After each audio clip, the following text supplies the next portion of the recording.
Hello friends, good morning.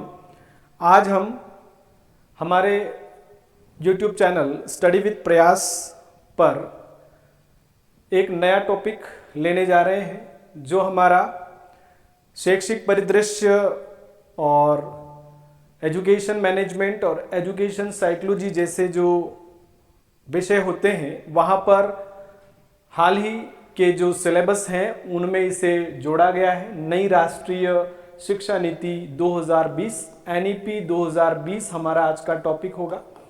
NEP 2020 topic जो है ये आपका आरपीएससी फर्स्ट ग्रेड के फर्स्ट पेपर में जो आपका शैक्षिक परिदृश्य टॉपिक है उसमें भी है। रीड के जो आपका चाइल्ड डेवलपमेंट और चाइल्ड साइकोलॉजी है उसके भी 5th यूनिट में ये टॉपिक है और थर्ड ग्रेड के भी शैक्षिक परिदृश्य वाले हिस्से में ये टॉपिक है और सीटेट जैसी परीक्षाओं में भी और अन्य राज्यों की जो वहाँ की अध्यापक पात्रता परीक्षाएं हैं उसमें भी ये नई राष्ट्रीय शिक्षा नीति 2020 टॉपिक जोड़ा गया है। आज का हमारा ये जो सेगमेंट रहेगा ये एनईपी 2020 पर कुछ इंपॉर्टेंट एमसीक्यूज लेकर आए हैं हम। उन एमसीक्यूज में सारा एनईपी आपका समअप हो जाएगा, सारा एनईपी इसके अंदर आप समझ जाओगे। उसी बात को ध्यान में रखकर हमारा आज का टॉपिक हम शुरू करने जा रहे हैं। वीडियो को आप लास्ट तक देखें, अंत तक देखें। आपको जरूर यहाँ पर आने वाली परीक्षाएं जो हैं first grade first paper read का जो आने वाला एग्जाम है, ठीक है, थर्ड ग्रेड रिक्रूटमेंट परीक्षा होगी, उनमें ये टॉपिक है और इस टॉपिक से जुड़े हुए जो महत्वपूर्ण प्रश्न हैं उनको हम लास्ट तक लेंगे। तो लास्ट तक बने रहें, एक एक प्रश्न को आप समझिए, उसकी व्याख्या सहित यहाँ पर आपके सामने प्रस्तुति दी जा रही है। तो पहला प्रश्न हम इस एनईपी पर देखो। सबसे पहली बात, एनईपी नेशनल एजुकेशन पॉलिसी, हमारा जो टॉपिक है वो है नेशनल एजुकेशन पॉलिसी, ठीक है।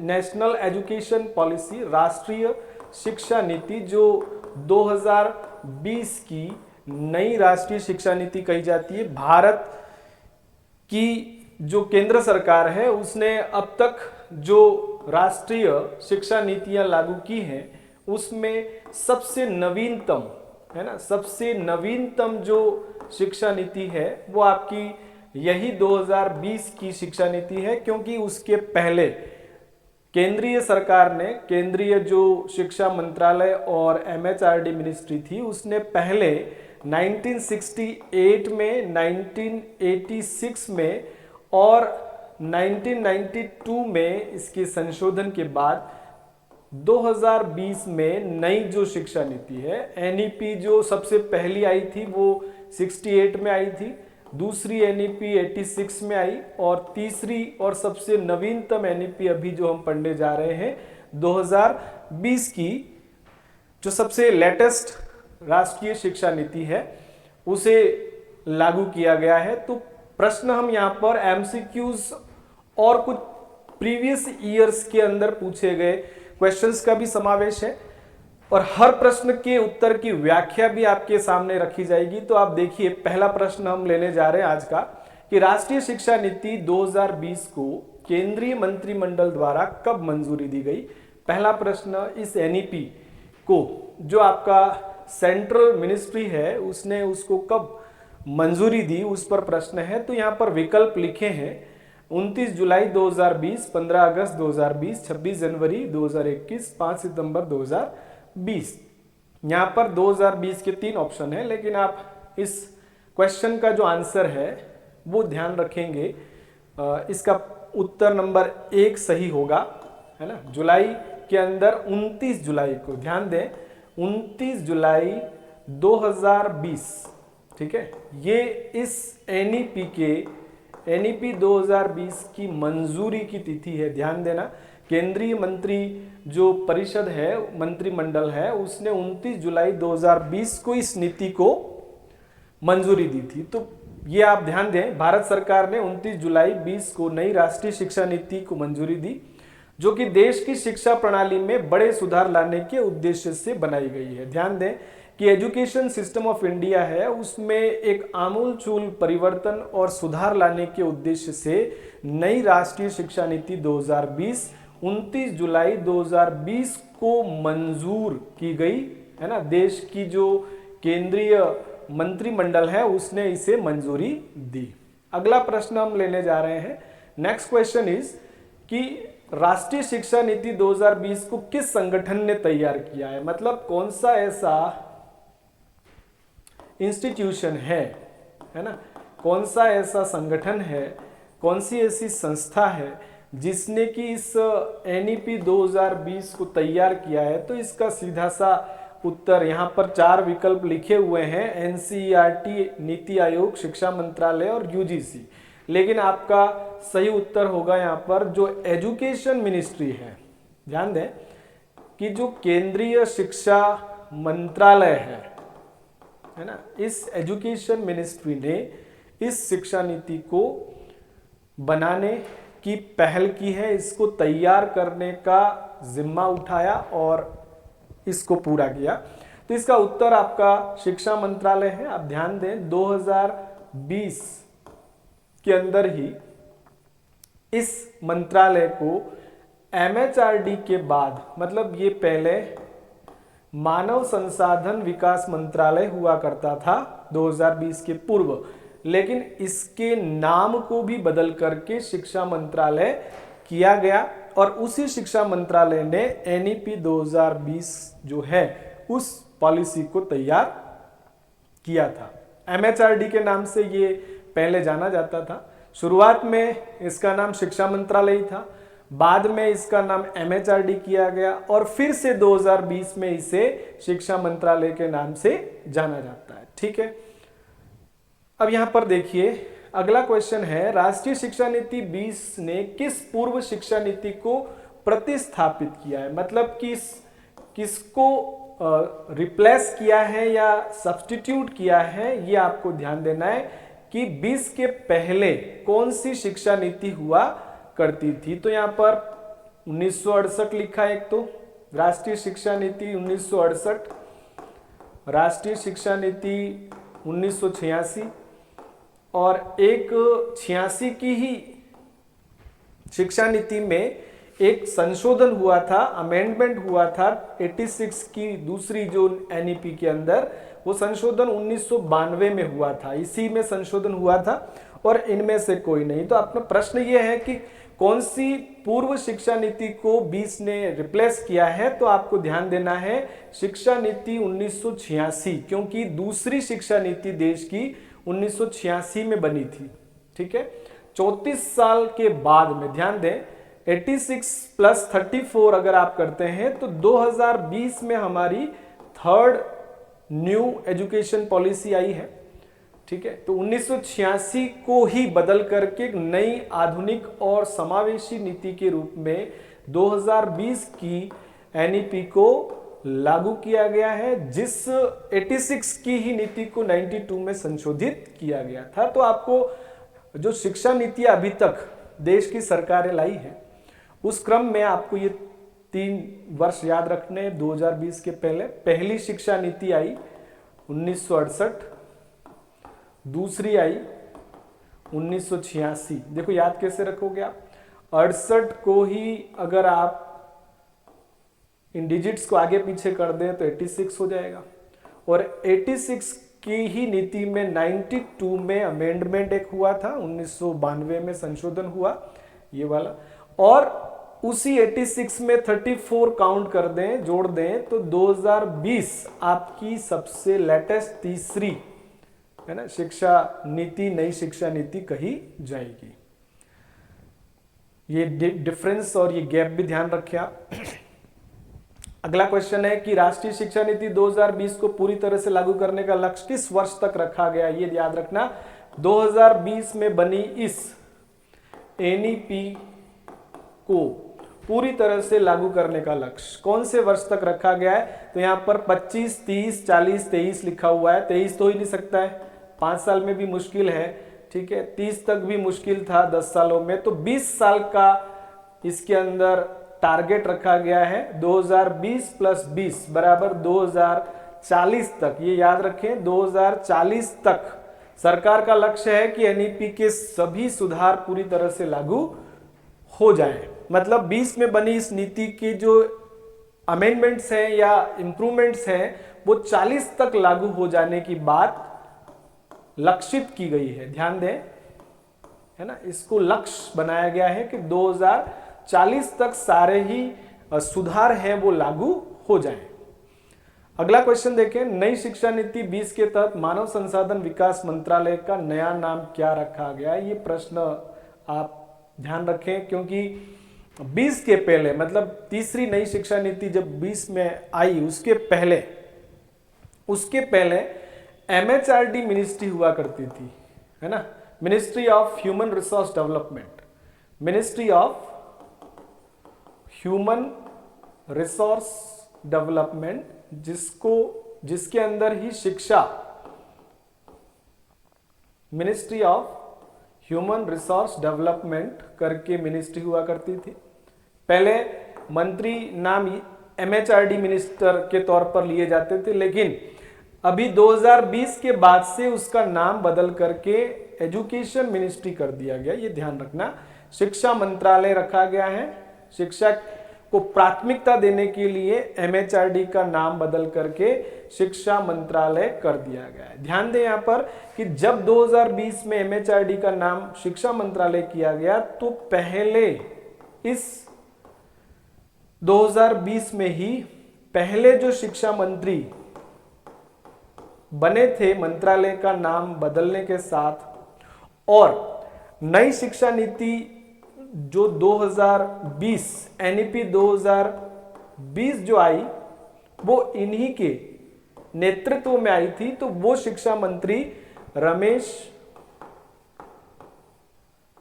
चंद्र पोखरियाल, ध्यान दें, उत्तराखंड से एक मंत्री जो केंद्र सरकार में थे, रमेश चंद्र पोखरियाल निशंक, ठीक है, ये पहले शिक्षा मंत्री, और इन्हीं के कार्यकाल में नई जो आपकी शिक्षा नीति है 2020 आई। उसके बाद क्या होता है कि बाद में केंद्रीय शिक्षा मंत्री जो अभी हैं वो बने, और अभी यही हैं, इनका नाम भी याद रखें। अभी शिक्षा मंत्रालय जो आपका है केंद्रीय शिक्षा मंत्रालय, उसके अंदर केंद्रीय शिक्षा मंत्री अभी कौन है अगर प्रश्न आए तो अभी केंद्रीय शिक्षा मंत्री धर्मेंद्र प्रधान है। ध्यान दें, धर्मेंद्र प्रधान, ठीक है, ये पूर्व में भी थे और अभी नई गवर्नमेंट में भी धर्मेंद्र प्रधान ही देश के शिक्षा मंत्री हैं। इसके पहले रमेश चंद्र पोखरियाल निशंक थे, जिनके ही नेतृत्व में नई शिक्षा नीति 2020 बनी थी। ठीक है, एनईपी 2020 के तहत स्कूली शिक्षा के लिए नया पाठ्यचर्या ढांचा, मतलब कि नया जो आपका करिकुलम स्ट्रक्चर है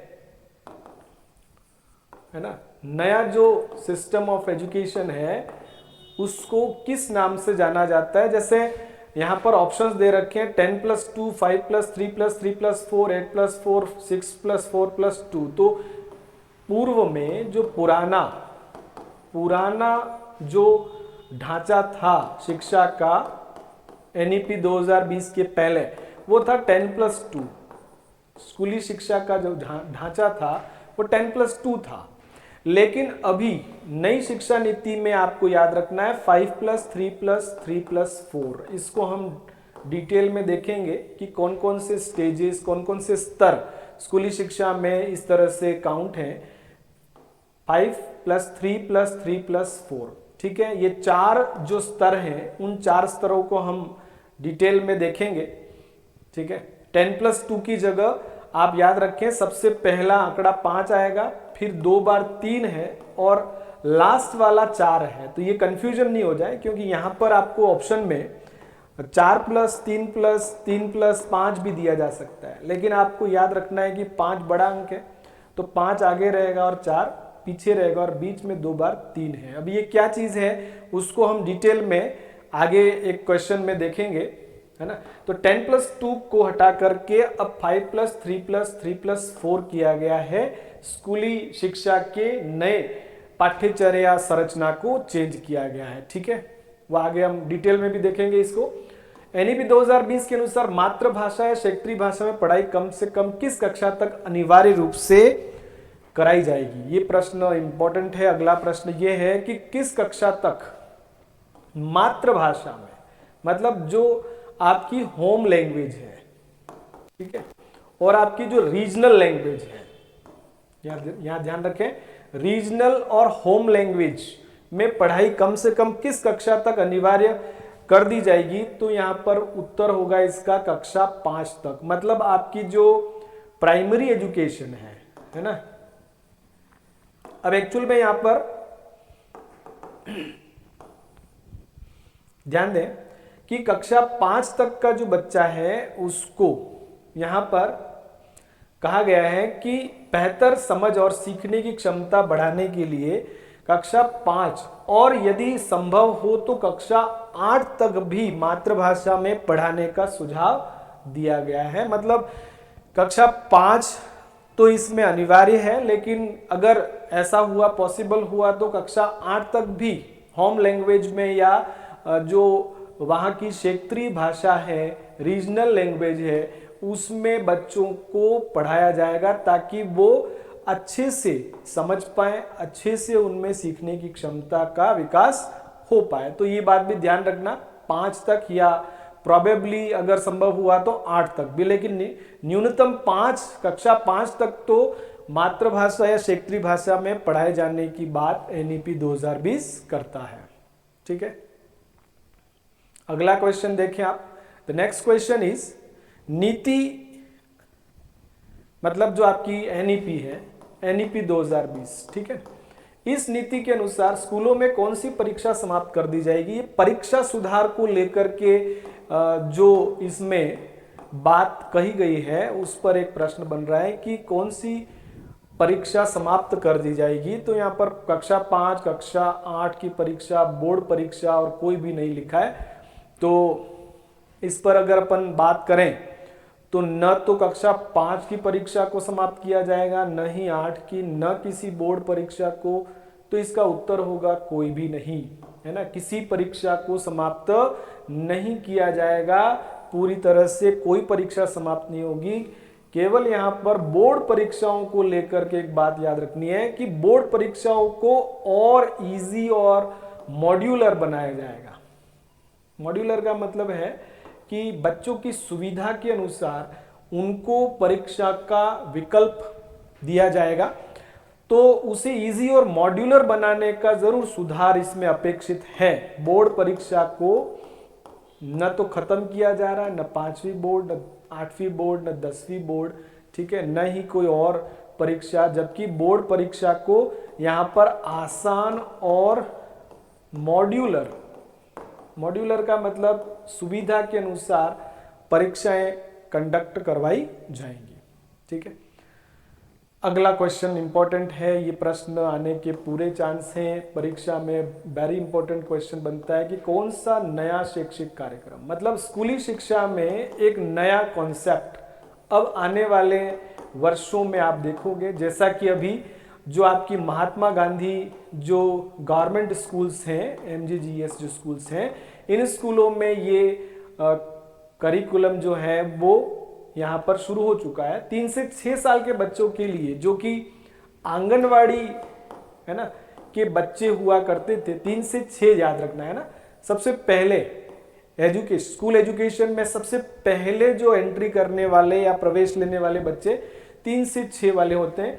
उनके लिए कौन सा एक यहाँ पर कार्यक्रम लागू किया गया है, प्रश्न है। तो यहाँ पर ऑप्शन है निपुण भारत, समग्र शिक्षा, प्रारंभिक बाल्यावस्था देखभाल और शिक्षा, जिसको ECCE कहते हैं, early childhood care and education. इसका फुल फॉर्म भी याद रखें और ये आपका क्वेश्चन जो है उसका आंसर यही होगा, ऑपरेशन डिजिटल बोर्ड नहीं है।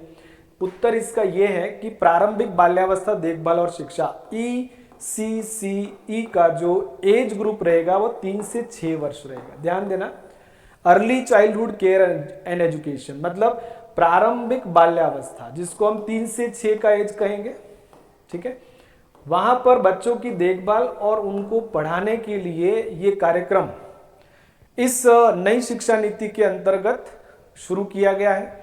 तो इस पर भी आप ध्यान दें, ये प्रश्न बनने के चांस हैं कि प्रारंभिक बाल्यावस्था देखभाल और शिक्षा, है ना, बच्चों की प्रारंभिक शिक्षा को मजबूत करने के लिए ECCE कार्यक्रम लागू किया गया है कि जो उनकी बिल्कुल जो अर्ली चाइल्डहुड एजुकेशन है उसको मजबूत करने के लिए ये वाला कार्यक्रम NEP के तहत इस स्कूल करिकुलम के अंदर ऐड होगा। अगला क्वेश्चन देखिए आप, कक्षा 9 से 12 के विद्यार्थियों के लिए कौन सा नया विषय जोड़ा जाएगा। ये क्लासेस हैं आपकी NEP 2020 के अंतर्गत 9 to 12।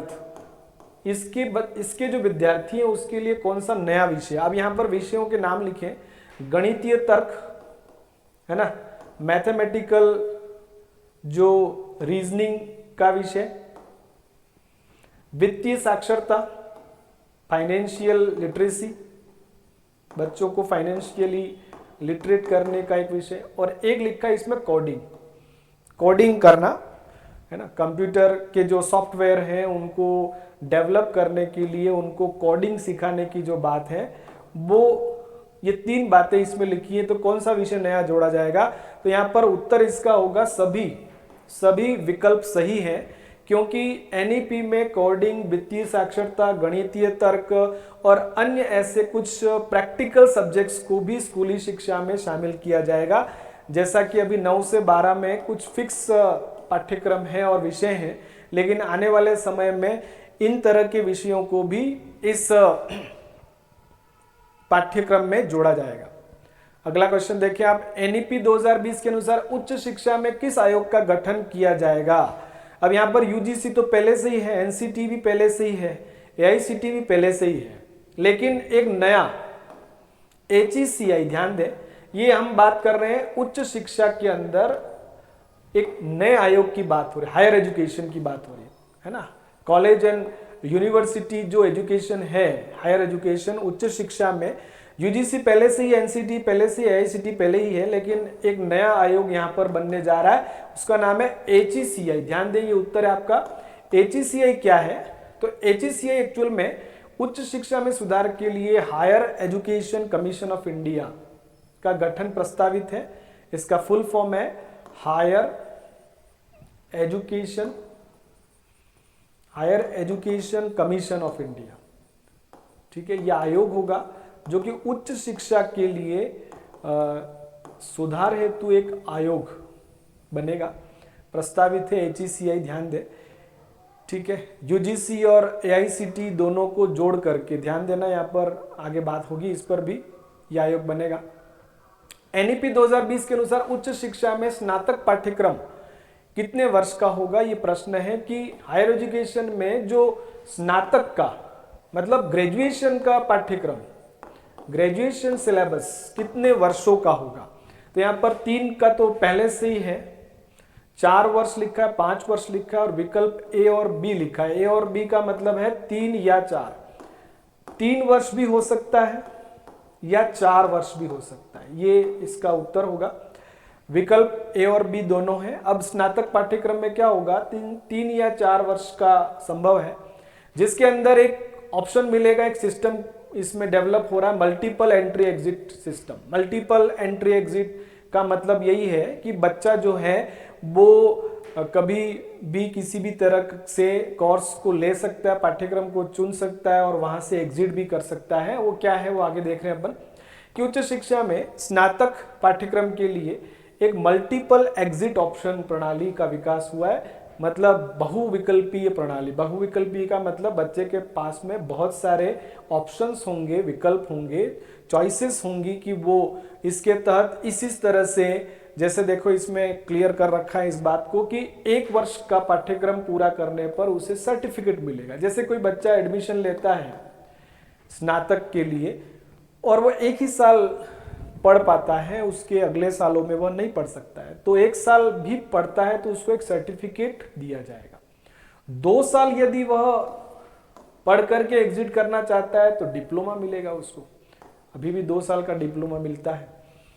3 वर्ष पूरा करने पर, देखो जैसा कि अभी होता है कि 3 वर्ष पूरा करने पर स्नातक डिग्री, बैचलर डिग्री है ना, मतलब जो आपकी बीए बीएससी वगैरह की जो ग्रेजुएशन की डिग्री मिलती थी 3 साल पर मिलेगी। देखो 1 साल पूरा करने पर सर्टिफिकेट, 2 वर्ष में डिप्लोमा, 3 वर्ष में स्नातक, और 4 वर्ष यदि पूरा करता है तो उसको रिसर्च के साथ स्नातक डिग्री मिलेगी। मतलब बैचलर डिग्री विथ रिसर्च, यहाँ पर बैचलर डिग्री भी मिलेगी प्लस रिसर्च का भी 1 साल वो अगर कर रहा है तो उसको, यहाँ पर उत्तर 3 या 4 क्यों हो रहा है, क्योंकि अगर केवल स्नातक डिग्री करेगा 3 साल करेगा तो उसको ये डिग्री मिलेगी, और 4 साल करेगा तो प्लस रिसर्च भी उसको दिया जाएगा।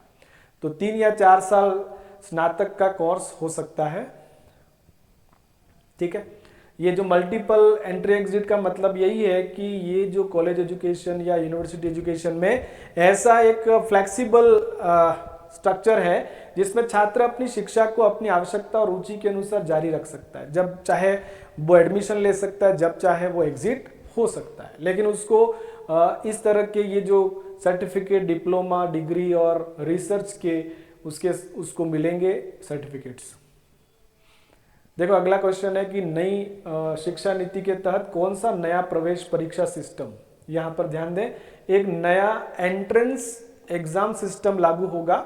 एसएटी, सीएटी, नीट, सीयूईटी लिखा है, ये एक्चुअल में आपका जो यूनिवर्सिटी के जो एडमिशन्स हैं उनको लेने के लिए एक नया प्रवेश परीक्षा सिस्टम लागू होगा जिसको सीयूईटी कहेंगे। सीयूईटी का मतलब क्या है, एक कॉमन यूनिवर्सिटी एंट्रेंस टेस्ट लागू किया जाएगा। सीयूईटी का मतलब है सभी केंद्रीय विश्वविद्यालयों में प्रवेश के लिए, मतलब जितने भी सेंट्रल यूनिवर्सिटीज हैं उनमें यदि कोई बच्चा स्नातक करना चाहता है या कोई डिग्री करना चाहता है तो उसके लिए उसको एक टेस्ट देना पड़ेगा, एक एंट्रेंस टेस्ट देना पड़ेगा जिसको हम कॉमन यूनिवर्सिटी एंट्रेंस टेस्ट कहेंगे, जो एक कॉमन टेस्ट होगा जो यूनिवर्सिटी क्लासेस में एंट्री के लिए होगा।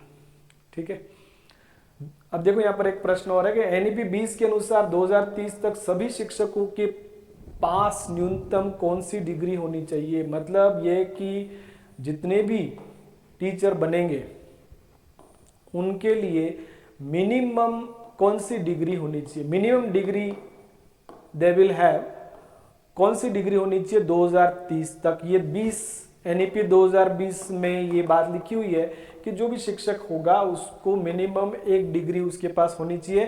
बीएड, एमएड, पीएचडी कोई आवश्यकता नहीं है लिखा है, लेकिन इसका उत्तर होगा बीएड की डिग्री।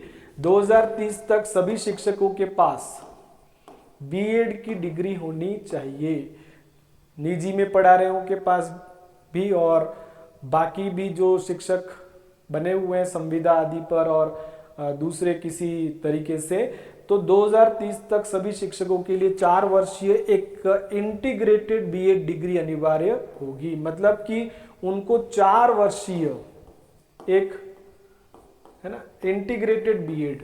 इंटीग्रेटेड बीएड का मतलब वही है कि 3 इयर्स उसका जो डिग्री कोर्स और 1 साल की बीएड, इस तरह से 4 साल का उसके पास एक इंटीग्रेटेड बीएड डिग्री अनिवार्य रूप से उसके पास होनी चाहिए। अगला क्वेश्चन है कि एनईपी 2020 को किस मंत्रालय द्वारा तैयार किया गया। इसमें एमएचआरडी भी आएगा, शिक्षा मंत्रालय आएगा, नीति आयोग आएगा, एनसीईआरटी आएगा। तो अपना उत्तर सीधा सा है, एजुकेशन मिनिस्ट्री ऑफ इंडिया जो है, केंद्रीय शिक्षा मंत्रालय ने इस एनईपी 2020 को रमेश चंद्र पोखरियाल निशंक के नेतृत्व में, है ना, ये ध्यान देना 2020 में जब ये एनईपी आया था तो निशंक उस वक्त देश के केंद्रीय शिक्षा मंत्री थे, तो इनके लीडरशिप में, इनके नेतृत्व में एनईपी 2020 बनी थी। ठीक है, ये बात हो चुकी है पहले।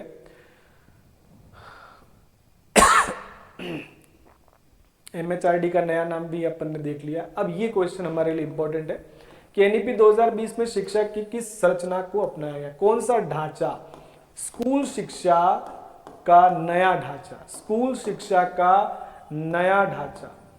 ठीक है, कौन सी नई संरचना को यहाँ पर स्वीकार किया गया है, तो अपना उत्तर पहले हम कर चुके हैं। इसको डिटेल में देखने के लिए क्वेश्चन लिया हमने 5 + 3 + 3 + 4, ठीक है, ये याद रखना। यहाँ पर 5 + 3 + 3 + 4 नया ढांचा होगा।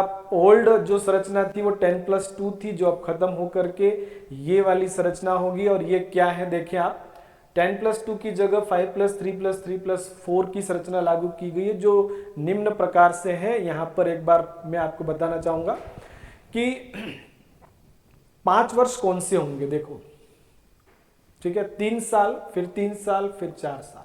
फाउंडेशनल स्टेज पहला स्टेज होगा आपका ये, जिसके अंदर फाउंडेशन का मतलब ये होता है, ये एक प्रकार से एक आधारशिला रखने वाला स्तर होगा, जिसके अंदर आंगनवाड़ी के 3 साल, 3 से 6 साल, ठीक है, और उसके बाद 6 से 7, 7 से 8, 6 से 8, मतलब कुल मिला के 3 ये और 2 ये, 5 ईयर का ये जो टाइम होगा फाउंडेशनल स्टेज होगा दूसरी तक, है ना। आंगनवाड़ी की जो कक्षाएं हैं, ईसीसी की जो कक्षाएं हैं वो प्लस कक्षा 1 और 2, इनको जोड़ करके ये 5 वर्ष का पहला स्टेज फाउंडेशनल स्टेज होगा।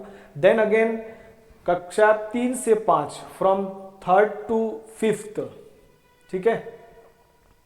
तो ये जो तीन वर्ष हैं, ये 3 वर्ष आपके प्रारंभिक स्तर के कहे जाएंगे। प्रारंभिक का मतलब वही एलिमेंट्री लेवल होगा आपका 3 वर्ष का, कक्षा 3 से 5, याद रखना, कक्षा 3 से 5। फिर जो आपका नेक्स्ट जो होगा वो 3 वर्ष का जो होगा वो 6 to 8 का होगा। लेवल कौन सा होगा, ये 6 to 8 का मिडिल स्टेज, इसको मिडिल स्टेज कहेंगे, है ना, जिसको अपन अपर प्राइमरी सेक्शन कहते हैं, 6 से 8। और एक हायर स्टेज होगा।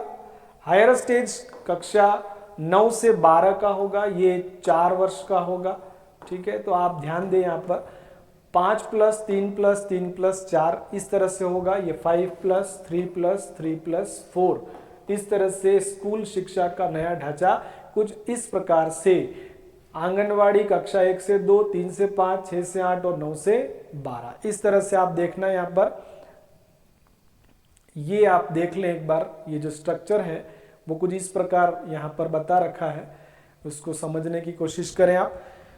पहले जो था ये आपका 10 + 2 था, 6 से 16 वर्ष तक, तो 10वीं तक बच्चा पढ़ता था, पहली से 10वीं, ठीक है। फिर 16 से 18 ये आपका दूसरा स्टेज था, जिसमें 11th और 12th पढ़ता था वो, ठीक है। लेकिन नए स्टेज में यहाँ पर देखें, ये सबसे पहले ये आपका 5 ईयर, ये अगेन 3 इयर्स, ये अगेन 3 इयर्स, और ये लास्ट वाला 4 इयर्स। तो ये आपका 5 + 3 + 3 + 4, याद रखें यहाँ पर 5 + 3 + 3 + 4 कैसे है, तो ये आपका पहला स्टेज है। आंगनवाड़ी और प्री स्कूल बाल वाटिका का एज 3 से 6 का होगा, और 6 से 8 का आपका ये 2 साल का पहली से दूसरी का एज होगा। फिर 8 से 11 के जो ये 3 साल हैं वो आपके कक्षा 3 से 5 के होंगे। और फिर 11 से 14, देखो यहाँ पर वर्ष याद रखना, 3 से 6, 6 से 8, ये तो हो गए 5 साल, ठीक है। फिर 8 से 11, फिर 11 से 14, और फिर लास्ट 14 से 18, तो 18 साल तक की एज, मतलब कुल मिला के ये जो आपका एनईपी है स्कूल शिक्षा में, अगर जिस आयु वर्ग को ले रहा है वो है वर्ष 3 से लगा करके 18 वर्ष तक बच्चे की स्कूल एजुकेशन होगी, ठीक है, जिसमें ईसीसी के एज 3 से 6 याद रखें आप, और कुल याद रखें जो आंगनवाड़ी से 12वीं तक की कक्षा होगी वो 3 से 18 वर्षों के बीच होगी, है ना। तो एनईपी कौन से एज ग्रुप को टारगेट कर रहा है स्कूल शिक्षा में, तो 3 से 18 होगा, और ईसीसी की बात आए तो 3 से 6 होगा। बाकी आप ये ध्यान रख ही सकते हैं, ठीक है। तो इस तरह से आप ये बात देख लें कि किस तरह से इसको यहां पर समझा रखा है। ठीक है, तो ये आपका नया स्कूली ढांचा होगा। अब देखिए अगला क्वेश्चन, एनईपी 2020 में प्राथमिक शिक्षा की भाषा क्या होगी? ये प्रश्न अपन पहले भी डिस्कस कर चुके हैं। प्राथमिक शिक्षा का मतलब वही है आपका जो कक्षा जो आपकी आंगनवाड़ी से लगा करके 5वीं तक का जो है ना एलिमेंट्री स्टेज है, ठीक है, फाउंडेशनल स्टेज और एलिमेंट्री स्टेज, उसमें शिक्षा होगी मातृभाषा या किसी रीजनल भाषा में, लोकल भाषा, इसको आप होम लैंग्वेज कह सकते हैं, ठीक है, रीजनल लैंग्वेज कह सकते हैं, जिसके अंतर्गत बच्चों को पढ़ाने की बात यहां पर कर रखी है। ध्यान दें यहां पर 5 तक तो वैसे ये है ही सही, लेकिन यदि संभव हो तो कक्षा 8 तक भी मातृभाषा और स्थानीय भाषा में पढ़ाए जाने की बात एनईपी 2020 करता है, ठीक है। राष्ट्रीय शिक्षा नीति 2020 के अनुसार स्कूल की शिक्षा को कितने चरणों में विभाजित किया? ये अभी जो बात हमने की थी, है ना, 5+3+3+4 की जो बात हुई है अपनी, इसमें कितने स्तर थे? तो 1, 2, 3 और 4। ये प्रश्न सीधा यही बनेगा। अगर आपको टोटल चरण पूछे कि कितने चरणों में इसे विभाजित किया है, तो आपका उत्तर होगा 4 चरणों में, ठीक है। इसका सही उत्तर क्या होगा? There are 4 stages. ये स्कूल शिक्षा को 4 चरणों में विभाजित किया है। जो 4 चरण कौन कौन से हैं? तो फाउंडेशन स्टेज तो हो जाएगा आपका जो 5 वर्षों का है, प्रारंभिक स्टेज हो जाएगा आपका 3 वर्षों का, और फिर माध्यमिक भी हो जाएगा 3 वर्षों का, और उच्चतर हो जाएगा 4 वर्षों का। इसमें क्लासेस अपन ने अभी देखी है, आंगनवाड़ी से लगा करके दूसरी तक 3 और 2 5, फिर तीसरी से लगाकर 5वीं तक की 3 वर्षों की क्लासें, फिर 6 से 8 वर्षों की 3 वर्ष की क्लासें, और फिर 9 से 12 की जो 4 क्लासें हैं, ठीक है, 6 से 8 के बाद 9 से 8, ये क्लासेस लिखी है अपन ने। आंगनवाड़ी से दूसरी, तीसरी से 5वीं, छठी से 8वीं और 9 से 12 के लिए ये 4 लेवल है, फाउंडेशन, प्रारंभिक, माध्यमिक और उच्चतर। या कंफ्यूज ना हो, जो मिडिल स्टेज है उसको माध्यमिक लिखा है, और जो आपका जो वहां पर जो हायर क्लासेस होती हैं उसके लिए उच्चतर लिखा हुआ है, और जो आपके तीसरी से 5वीं उसके लिए प्रारंभिक लिखा हुआ है, ठीक है। तो ये आपका क्वेश्चन हो गया। नई शिक्षा नीति के अनुसार शिक्षकों के लिए न्यूनतम योग्यताएं क्या होंगी? ये बात पहले भी आ चुकी है, बीएड की डिग्री पर बात थी कि शिक्षक बनने के लिए बीएड की डिग्री, शिक्षक बनने के लिए न्यूनतम जो डिग्री होगी वो कौन सी होगी? तो बीएड की डिग्री होगी। 2030 तक सभी शिक्षकों के लिए 4 वर्षीय एक इंटीग्रेटेड बीएड डिग्री का होना अनिवार्य है, ये एनईपी 2020 कहता है। एनईपी 2020 के अनुसार किस वर्ष तक प्राथमिक शिक्षा में एक यूनिवर्सल एनरोलमेंट प्राप्त करने का लक्ष्य है ना? कौन से साल तक? यूनिवर्सल एनरोलमेंट का मतलब यही है कि सभी बच्चों का एनरोलमेंट हो जाना चाहिए। तो यहां पर जो उत्तर होगा वो, क्योंकि 10 साल का यहां पर एक टारगेट रखा गया है नामांकन लक्ष्य के लिए, तो वो लक्ष्य होगा 2030, ठीक है। 2030 तक सभी बच्चों के लिए स्कूली शिक्षा सुनिश्चित करने का लक्ष्य है।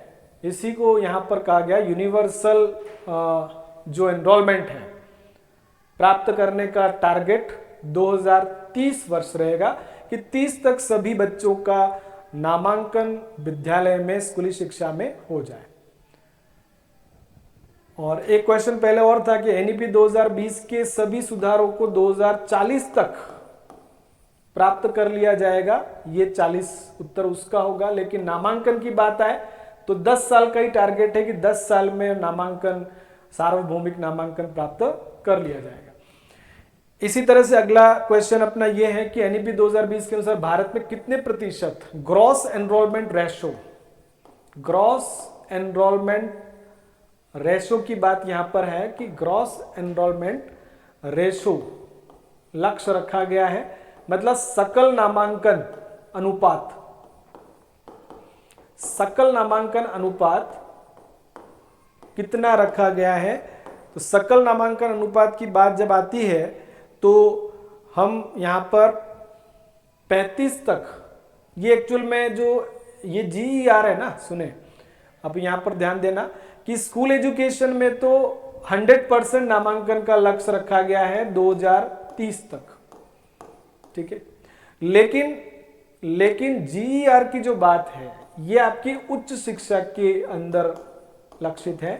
हायर एजुकेशन में, उच्च शिक्षा में ये जो ग्रॉस एनरोलमेंट रेशो है उसको 2035 तक 50% तक कर दिया जाएगा। ये इसमें टारगेट है 2035 वर्ष तक। देखो 2035 तक उच्च शिक्षा में ग्रॉस एनरोलमेंट रेशो को 50% तक बढ़ाना है। 50% तक बढ़ाने का मतलब यही है कि जो बच्चे अभी हायर एजुकेशन प्राप्त नहीं कर पा रहे हैं, ठीक है ना, उनको यहाँ पर जोड़ना और 50% तक उसको बढ़ाने का लक्ष्य। ध्यान देना कि NEP में स्कूल एजुकेशन में जो एनरोलमेंट है उसको 100% तक ले जाने की बात 2030 तक है।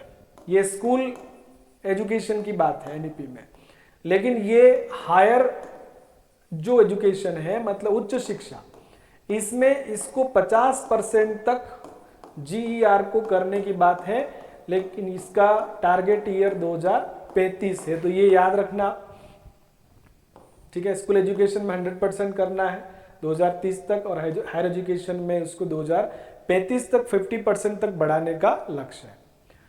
अगला क्वेश्चन देखो, मल्टीपल एंट्री एग्जिट सिस्टम का अर्थ क्या है? तो यहाँ पर सीधा सा देखो, इसका अर्थ कुछ विकल्प में लिखा है। कोर्स को बीच में छोड़ने पर प्रमाण पत्र मिलेगा। जैसे 1 साल का करता है तो उसको प्रमाण पत्र मिल जाएगा, 2 साल का करने पर उसको डिप्लोमा मिल जाएगा, 3 इयर्स करने पर उसको डिग्री मिल जाएगी।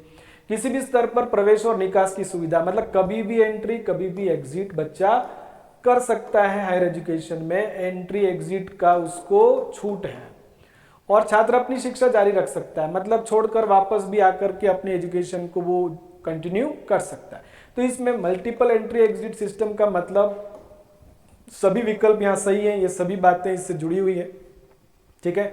छात्र अपनी पढ़ाई के दौरान किसी भी वर्ष बाहर निकल सकता है और प्रमाण पत्र डिप्लोमा डिग्री उसको 1 साल 2 साल 3 साल पूरे होने पर मिल सकती है। जब चाहे तब आ सकता है, जब चाहे तब उसको छोड़ सकता है, ठीक है। NEP के अनुसार कॉलेजों को कितने वर्षों में स्वायत्तता दी जाएगी? ये ध्यान देना कि जो कॉलेजेस हैं, उच्च शिक्षा के अंतर्गत कॉलेजेस हैं, उनको ऑटोनॉमी कब कितने सालों में दी जाएगी? ये प्रश्न है अपना।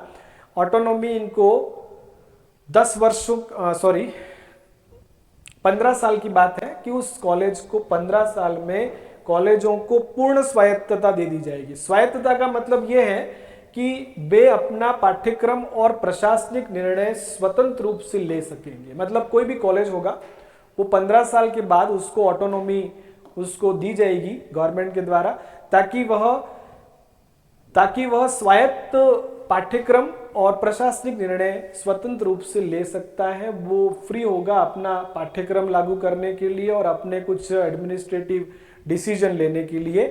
तो ये भी ध्यान देना 15 वर्षों में उसको कॉलेज को स्वायत्तता प्रदान कर दी जाएगी, ठीक है। NEP 2020 के तहत स्नातकोत्तर PG कितने वर्षों की होगी? ध्यान दें, अपन ने अभी UG की बात की थी, 3 या 4 वर्ष में उसको स्नातक करना पड़ेगा। PG की बात करते हैं अगर, तो PG का जो ईयर्स है वो 2 साल का है। PG यदि छात्र ने 4 वर्षीय स्नातक किया है तो PG कोर्स 1 वर्ष का होगा, अन्यथा उसको 2 वर्षों का करना पड़ेगा। देखो यहाँ पर भी एक ये थोड़ा सा ध्यान रखने वाली बात है कि अगर उसने 4 वर्ष का है ना UG कर रखा है, स्नातक कर रखा है, तो उसका PG जो होगा वो 1 साल का होगा, है ना। और यदि उसने 3 वर्ष का केवल स्नातक की डिग्री ली है तो फिर उसका PG जो होगा वो 2 साल का होगा। ये ध्यान रखने वाली बात है। तो ये एक इंपॉर्टेंट फैक्ट है कि अगर उसने 4 वर्ष का अंडर ग्रेजुएट कोर्स, ठीक है, स्नातक के साथ अनुसंधान का भी 1 वर्ष अगर उसने निकाला है तो उसकी PG 1 साल की होगी। और केवल 3 वर्ष का यदि उसने कोई स्नातक कोर्स किया है तो उसका PG 2 वर्ष का होगा। ये ध्यान रखना है आपको, ठीक है। अब ये अगला क्वेश्चन है HECI, ये बात आ चुकी है कि higher education commission of India, है ना, उच्च शिक्षा आयोग, भारतीय उच्च शिक्षा आयोग, ये एक नया निकाय, है ना, बनेगा। एक नया मतलब एक आयोग गठित होने की बात है, भारतीय उच्च शिक्षा आयोग HECI। इसके निकाय कितने होंगे ये पूछा है इसके अंदर कि इस HECI में कितने निकाय, स्वतंत्र निकाय काम करेंगे, तो इसका उत्तर 4 होगा। ध्यान दें, HECI के तहत 4 स्वतंत्र निकाय होंगे। अब वो 4 निकाय कौन कौन से होंगे एक बार देख लिया। एक तो है NHERC, national higher education regulatory council, एक नियामक संस्था होगी जो कि उच्च शिक्षा पर अपना रेगुलेटरी करेगी, नियंत्रण रखेगी। ये नियामक संस्था NHERC के नाम से जानी जाएगी। NHERC, national higher education regulatory council. देखो ये प्रश्न एक्चुअल में फुल फॉर्म के रूप में भी आपको पूछे जा सकते हैं। तो पहला निकाय है national higher education regulatory council, मतलब ये उच्च शिक्षा पर नियंत्रण और नियामन करने के लिए काउंसिल होगा। दूसरा, एक एक्रेडिएशन प्रदान करने के लिए, मतलब मान्यता प्रदान करने के लिए भी एक निकाय होगा HERC में, HECI के अंतर्गत। ये दूसरा निकाय होगा नेशनल एक्रेडिएशन काउंसिल, राष्ट्रीय प्रत्यायन परिषद, जो कॉलेज और यूनिवर्सिटीज को मान्यता प्रदान करता है। वैसे अभी इसके लिए एक NAAC करके एक पहले से ही काउंसिल है, लेकिन नया जो इसमें जो HECI के अंतर्गत एक निकाय होगा वो होगा ये नेशनल एक्रेडिएशन काउंसिल, राष्ट्रीय प्रत्यायन परिषद। एक और निकाय होगा HEGC, higher education grants council. जैसे UGC है ना अपना, है ना, वैसे ही हायर एजुकेशन ग्रांट्स काउंसिल होगा। उच्च शिक्षा में अनुदान करने का परिषद होगा, उच्च शिक्षा अनुदान परिषद। जैसे ये प्रत्यायन परिषद है, ये अनुदान के लिए होगा, जो वित्तीय सहायता देने के लिए होगा। ठीक है, वित्तीय सहायता स्कॉलर्स को, है ना, जो यूनिवर्सिटीज हैं, कॉलेजेस हैं, उनको ग्रांट्स देने के लिए उच्च शिक्षा अनुदान परिषद HEGC होगा। और चौथा निकाय होगा GEC, general education council. General education council एक सामान्य शिक्षा परिषद होगा। सामान्य शिक्षा परिषद जो होगा वो क्या करेगा, तो ये कुछ शैक्षणिक मानक तय करने के लिए, ठीक है, सामान्य शिक्षा परिषद शैक्षणिक मानक तय करने के लिए एक GEC करके भी एक निकाय होगा। तो देखें आप, इसमें कितने निकाय हो गए, NHERC पहला, NAC दूसरा, HEGC तीसरा, और एक आपका GEC, ठीक है, GEC करके तीसरा।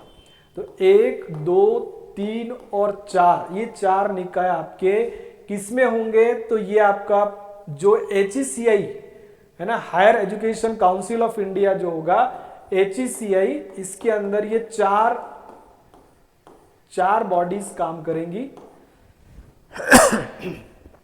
नेक्स्ट क्वेश्चन इज NEP 2020 के तहत MPhil का क्या हुआ, मतलब MPhil के लिए क्या निर्णय हुआ है। तो इसमें ऑप्शन है, इसे वैकल्पिक बनाया गया, इसे समाप्त कर दिया गया, इसे अनिवार्य कर दिया गया, केवल विज्ञान विषयों के लिए रखा गया। देखिए एक बात फिर से ध्यान रखें, MPhil को कंप्लीटली नई शिक्षा नीति के तहत उच्च शिक्षा में समाप्त कर दिया गया। MPhil अब नहीं होगी, MPhil को पूरी तरह से समाप्त कर दिया गया। अब छात्र सीधा PG के बाद PhD कर सकता है ना, जैसे पहले PG के बाद MPhil किया करता था, लेकिन अब MPhil न होकर के PG के बाद सीधे PhD के लिए वह पात्र होगा, PhD कर सकता है। ठीक है, NEP 20 के अनुसार छात्रों को कितनी भाषाओं में पढ़ाई करनी होगी। ये भाषा फॉर्मूले की बात है कि कितनी भाषाओं में बच्चों को पढ़ना होगा। तो यहाँ पर वही आपका त्रिभाषा सूत्र जो NCF 2005 में भी लिखा है, उस त्रिभाषा सूत्र को ही यहाँ पर फॉलो किया जाएगा।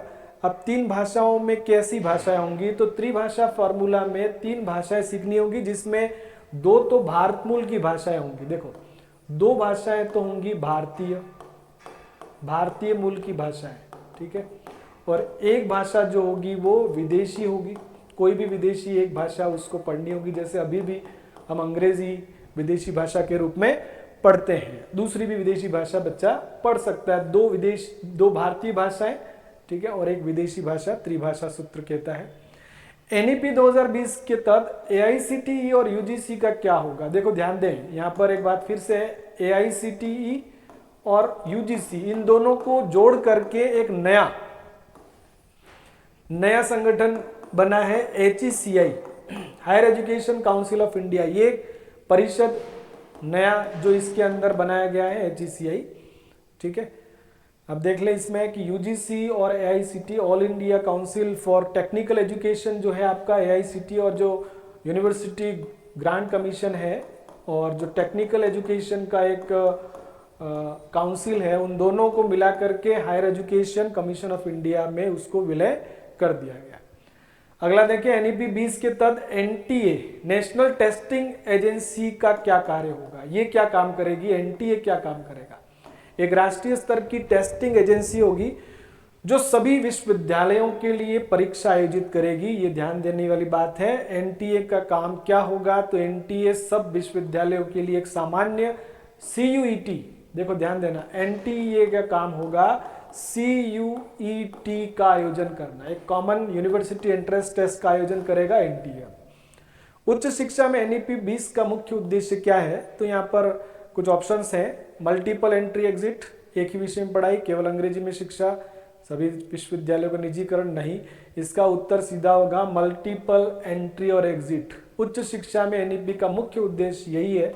जो मुख्य आकर्षण होगा एनईपी में वो होगा मल्टीपल एंट्री एग्जिट प्रणाली, जिसमें बच्चा कभी भी शिक्षा छोड़ सकता है और प्रमाण पत्र पा सकता है। डिजिटल शिक्षा को बढ़ावा देने के लिए कौन सा प्लेटफॉर्म लॉन्च किया जाएगा? ये भी एक इंपॉर्टेंट क्वेश्चन है कि डिजिटल शिक्षा, ठीक है, स्कूली शिक्षा और है ना, उच्च शिक्षा में डिजिटल एजुकेशन को बढ़ावा देने के लिए एक प्लेटफॉर्म होगा नेशनल डिजिटल एजुकेशन आर्किटेक्चर। ये एनडीआर, याद रखना, एनडीआर करके एक ऐसा प्लेटफॉर्म लॉन्च हो रहा है जिसका मतलब होता है राष्ट्रीय डिजिटल शिक्षा वास्तुकला, नेशनल डिजिटल एजुकेशन आर्किटेक्चर, राष्ट्रीय डिजिटल शिक्षा वास्तुकला प्लेटफॉर्म होगा। एनईपी 20 में व्यावसायिक शिक्षा, वोकेशनल एजुकेशन कब से लागू की जाएगी? मतलब यहाँ पर क्लास याद रखनी है आपको, वोकेशनल व्यावसायिक शिक्षा, कोडिंग जैसे विषय पढ़ाने की शुरुआत कक्षा 6 से की जाएगी। जैसे अभी 9 से 12 में व्यावसायिक शिक्षा चलती है, लेकिन एनईपी टारगेट कर रहा है कि कक्षा जो 6 है उस कक्षा से ही आपका ये लागू हो जाएगा। व्यावसायिक शिक्षा, स्किल डेवलपमेंट, व्यवहारिक ज्ञान देने के लिए कक्षा 6 से ही लागू होगी। एनईपी 20 के अनुसार अनुसंधान और नवाचार को बढ़ावा देने के लिए कौन सा निकाय बनाया गया है ना? रिसर्च और इनोवेशन को बढ़ावा देने के लिए एक निकाय बनाया जाएगा, उसका नाम एनआरएफ है, नेशनल रिसर्च फाउंडेशन। याद रखना, इसमें रिसर्च शब्द है, अनुसंधान शब्द है, तो एनआरएफ का काम होगा अनुसंधान और नवाचार को बढ़ावा देना, ठीक है। नवाचार और अनुसंधान को बढ़ावा देने के लिए नेशनल रिसर्च फाउंडेशन का निर्माण किया जाएगा। राष्ट्रीय अनुसंधान फाउंडेशन नाम होगा उसका, जो अनुसंधान को बढ़ावा देने के लिए होगा। एनईपी 20 के अनुसार कितने प्रतिशत स्कूलों में डिजिटल सुविधाएं लागू की जाएंगी? ध्यान दें, ये प्रश्न ये है कि कितने प्रतिशत स्कूलों में डिजिटल, एनडीआर जैसा जो अपन ने अभी प्लेटफॉर्म की बात की थी उसकी सुविधा लागू की जाएगी। तो इसका उत्तर सीधा होगा 100% स्कूलों में डिजिटल शिक्षा लागू होगी। 100% है ना, 100% स्कूलों में डिजिटल शिक्षा लागू करने की बात एनईपी करता है।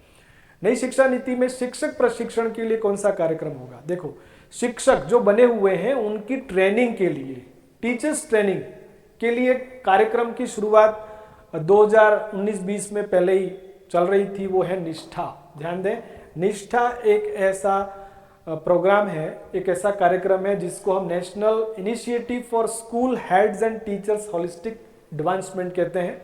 एक राष्ट्रीय एक प्रकार की शुरुआत है जिसमें स्कूल का हेड या टीचर्स जो होते हैं उनके लिए एक होलिस्टिक एडवांसमेंट का एक ट्रेनिंग शेड्यूल है। ये शिक्षकों के प्रशिक्षण के लिए निष्ठा कार्यक्रम की शुरुआत, याद रखना कि एनईपी 2020 निष्ठा जो है वो स्कूल टीचर्स और स्कूल हेड के लिए एक होलिस्टिक एडवांसमेंट देने वाला एक नेशनल इनिशिएटिव रहेगा।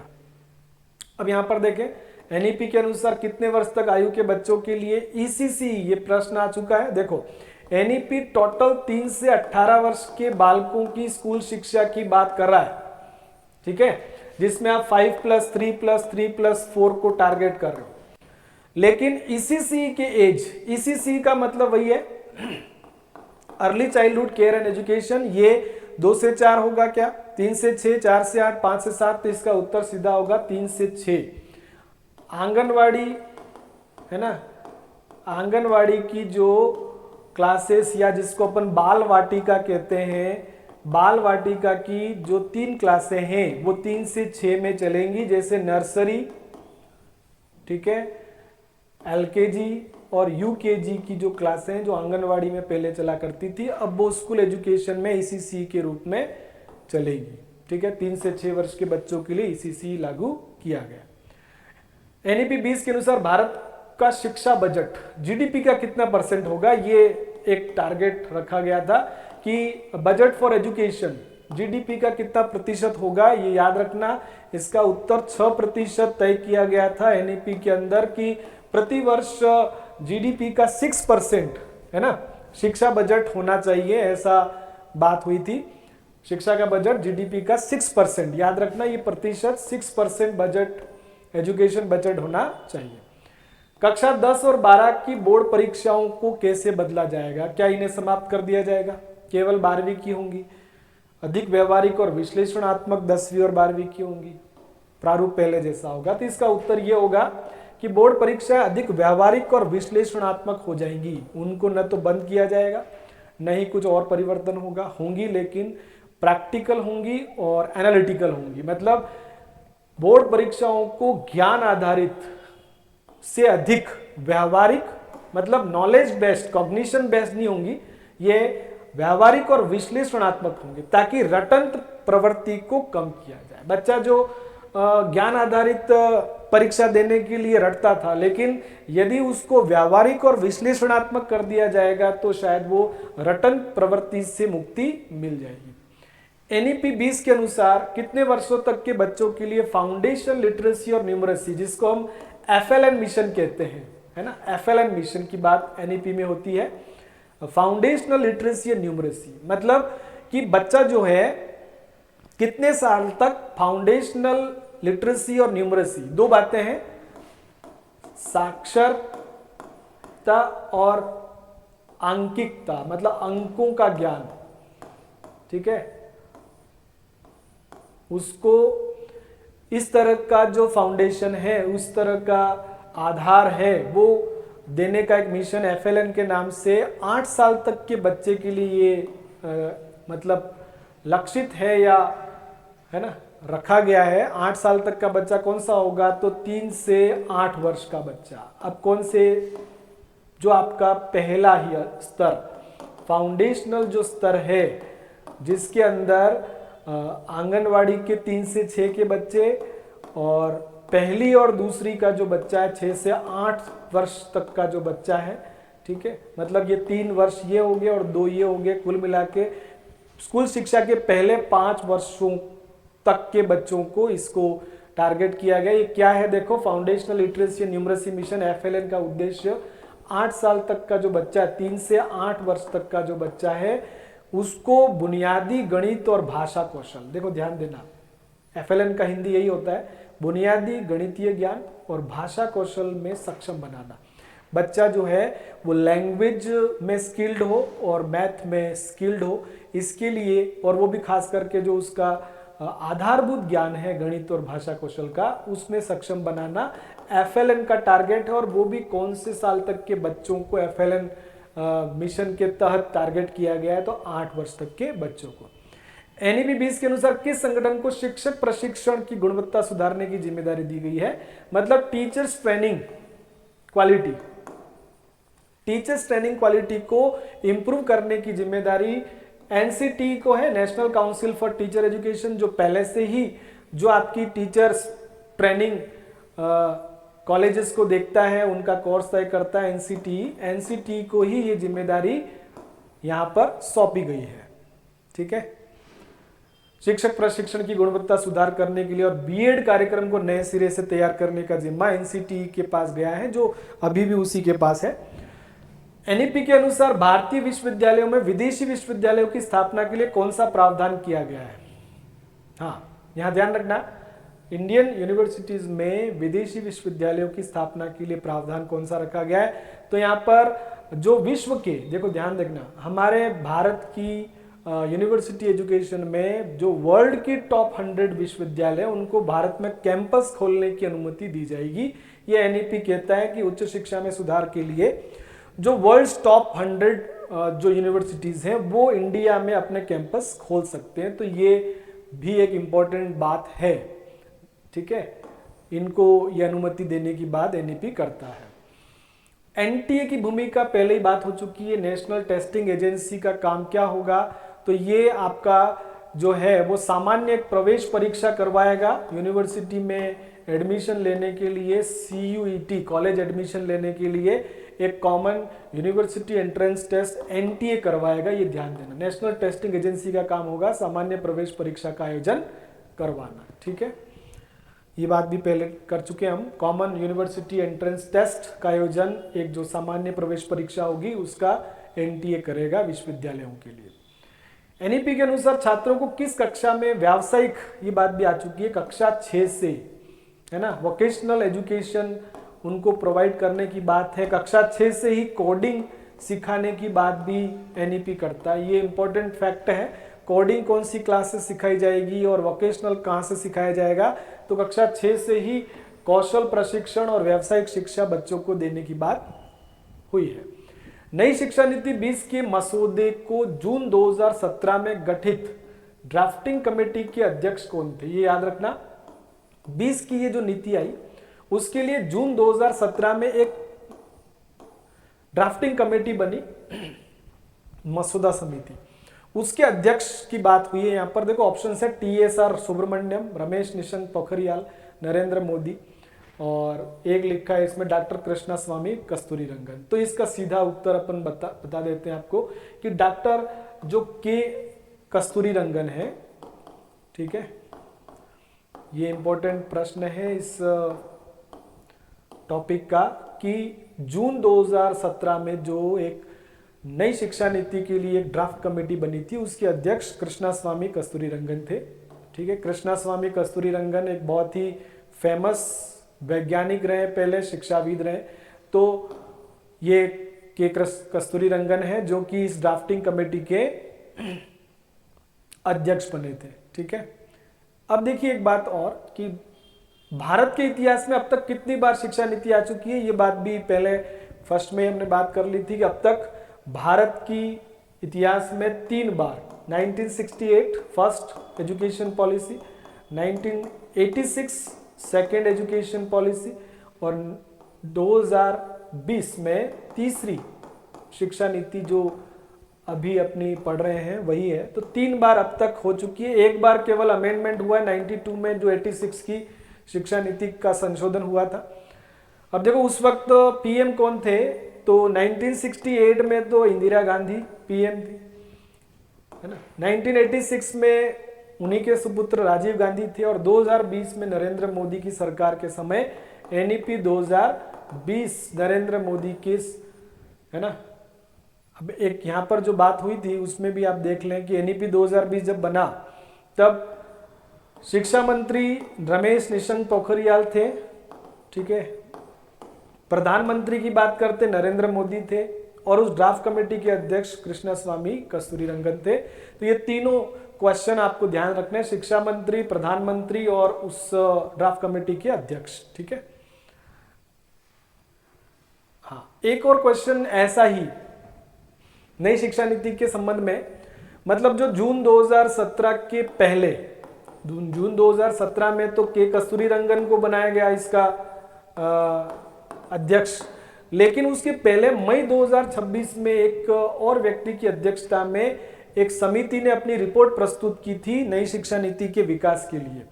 अब किसकी अध्यक्षता में ये रिपोर्ट प्रस्तुत की गई थी? के कस्तूरी रंगन के पहले की बात है ये। तो यहाँ पर देखो ये तो होगा नहीं क्योंकि इनको अध्यक्ष बनाया गया जून 2017 में। लेकिन उसके पहले एक नाम है जो लेट मिस्टर TSR सुब्रमण्यम, ये स्वर्गीय TSR सुब्रमण्यम की अध्यक्षता में, ठीक है, एक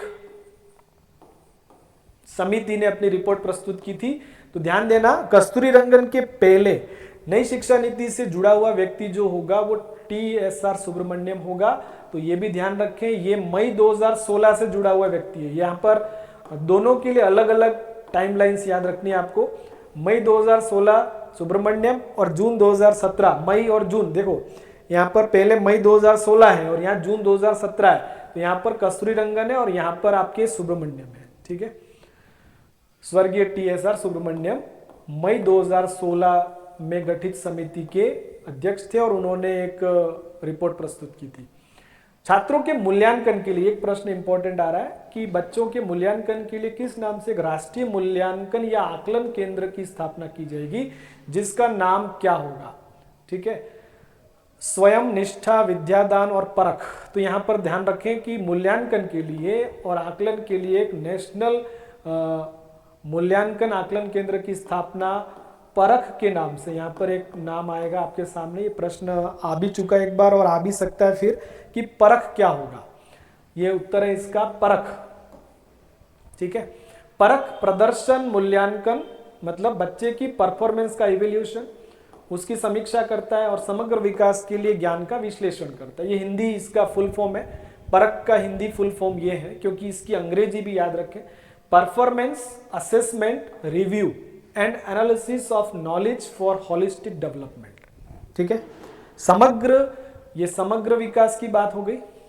समग्र विकास का ज्ञान का विश्लेषण, जिसमें उसका परफॉर्मेंस, प्रदर्शन, असेसमेंट, मूल्यांकन, रिव्यू, समीक्षा, ठीक है, उसके लिए और एनालिसिस के लिए, विश्लेषण के लिए, उसके ज्ञान के विश्लेषण के लिए, एक होलिस्टिक डेवलपमेंट के ज्ञान के विश्लेषण के लिए एक ऐसा सिस्टम है, एक ऐसा मूल्यांकन केंद्र, आकलन केंद्र है जिसको परख कहते हैं। तो यहाँ पर प्रश्न क्या बनेगा, देखो परख क्या है एक तो, ठीक है। तो ये एक प्रकार का क्या है, तो ये एक प्रकार का राष्ट्रीय मूल्यांकन या आकलन केंद्र है जो छात्रों के मूल्यांकन के लिए होगा। और इसका फुल फॉर्म पूछा जा सकता है, performance assessment review and analysis of knowledge for holistic development. इसको याद रख लें, इंग्लिश में इसका फुल फॉर्म। और एक इसका हिंदी भी याद रख लें, प्रदर्शन, मूल्यांकन, समीक्षा एवं समग्र विकास, ठीक है। नई शिक्षा नीति 20 लागू करने वाला देश का पहला राज्य, ये भी एक फैक्टफुल क्वेश्चन है कि फर्स्ट स्टेट कौन सा है जिसने NEP 2020 को लागू किया अपने स्टेट में। केरल, कर्नाटक, राजस्थान, यूपी लिखा है। तो यहाँ पर आपका उत्तर होगा कर्नाटक। याद रखना, कर्नाटक ने NEP 2020 को सबसे पहले, है ना, अपने राज्य में लागू किया, कर्नाटक। भारत में नई शिक्षा नीति 20 की घोषणा कितने वर्षों के बाद हुई है, तो ये बात सीधी है, पहली 1968, दूसरी 1986, ठीक है, और जो तीसरी अपनी अभी बनी है वो 2020 में बनी है। तो आपको याद होना चाहिए कि तीसरी और दूसरी के बीच का गैप याद रखना है आपको। तो यहाँ पर गैप बन रहा है 34 ईयर्स। कितने सालों का गैप है? 34 वर्षों के बाद। ध्यान देना, ये प्रश्न बनेगा, 34 वर्षों के बाद तीसरी NEP बनी है, क्योंकि दूसरी NEP जो थी वो आपकी 1986 में आई थी और तीसरी आई 2020 में। तो इन दोनों के बीच का डिफरेंस 34 ईयर्स है, ठीक है। फर्स्ट, सेकंड और थर्ड, ठीक है। फर्स्ट के वक्त इंदिरा गांधी देश की PM थी, 86 में राजीव गांधी PM थे और 2020 में नरेंद्र मोदी देश के PM है। तो ये आपको याद रखना है। एक बार अमेंडमेंट हुआ था 92 में दूसरी शिक्षा नीति का, वो भी ध्यान रखना है, ठीक है। तो इस तरह से आपका NEP 2020 पर एक सेशन हमने पूरा किया, जिसमें जो लगभग सारे क्वेश्चन समाहित करने की कोशिश की गई है। आप वीडियो को फर्स्ट टू लास्ट पूरा देखेंगे, आपको जरूर अपनी परीक्षा में क्वेश्चन यहीं से मिलेगा और प्रश्न आपका यहीं से बनना तय है। तो वीडियो को लास्ट तक देखें, चैनल को सब्सक्राइब करें, क्योंकि ऐसे ही इंटरेस्टिंग जानकारी के साथ हम एक बार फिर से आपके सामने आएंगे। अभी जो एक टॉपिक और जुड़ा है रीट के सिलेबस में, जो शिक्षा विभाग है अपना, उसमें राज्य की जो बाल कल्याणकारी योजनाएं हैं, बालकों के कल्याण के लिए जो योजनाएं हैं, उस पर भी हमारा एक वीडियो जल्दी ही हम लेकर आएंगे। तो आपका एनईपी 2020 के ऊपर ये हमारा जो सेशन था वो हमने पूरा किया, और आगे आने वाले समय में भी हम इसी तरह के जो वीडियोस हैं उनको लेकर आएंगे और महत्वपूर्ण जानकारी आपके साथ शेयर करेंगे।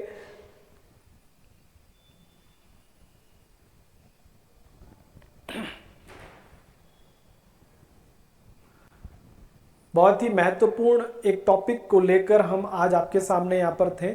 आपने हमारे इस सेशन को ध्यान से सुना होगा और देखा होगा, ज़रूर आपको यहाँ से फ़ायदा होगा।